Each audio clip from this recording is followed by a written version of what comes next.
এবং মেবি তাদেরকে শুট করেছে। ভিউয়ার্স, যারা গেম দিয়ে ইউরোপ যেতে চান তারা এই ভিডিওটি খেয়াল করুন। এটা বেলারুশ এবং পোল্যান্ডের সীমান্ত।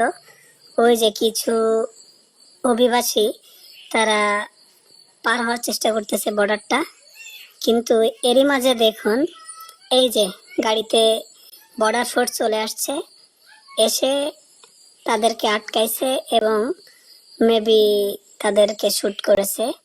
ওই যে সবাই শুয়ে গেছে, তার মানে তারা হয়তো এই দুনিয়া ছেড়ে চলে গেছে। এই যে দেখেন এদের এই বর্ডারের সিকিউরিটিতে ইলেকট্রিসিটি ব্যবহার করা হয়। এই যে কেউ যদি রাতেও প্রবেশের চেষ্টা করে তো কি অবস্থা হয় দেখুন। একেবারেই মানে জঘন্যতম যদি বলা চলে। আহারে, কত মায়ের বুক খালি হয়। তো আপনারা যারা ইউরোপ যাওয়ার চিন্তা ভাবনা করতেছেন তাদের কাছে একটা অনুরোধ, যদি পারেন লিগাল ভাবে যান, ইললিগালি কোথাও যায়েন না।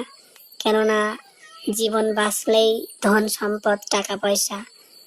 আর উন্নত দেশগুলা তারা প্রযুক্তিগত দিক থেকে অনেক এগিয়ে, তারা কিন্তু যেন তেন ভাবে তাদের বর্ডার সিকিউরিটি মেনটেন করে না। এই দেখেন নাইট ভিশন সিসিটিভি ক্যামেরার মতো ওখানে দেখেন যে কতজন মানুষ আছে, ওই যে মার্ক করতেছে দেখেন। এটা কিন্তু রাতের চিত্র। এই যে এপাশ দিয়ে ফোর্স যাচ্ছে আর ওই যে দূরে দেখেন যতজন মানুষ আছে ক্যামেরায় সব ক্যাপচার করছে এবং তাদেরকে ওয়ার্নিং পাঠাইতেছে যাতে মানুষগুলাকে আটকে ফেলে। কেউ টাকার মোহে পড়ে তার জীবনকে বিসর্জন দেবেন না, কেননা অর্থের থেকে জীবনের মূল্য অবশ্যই অনেক বেশি।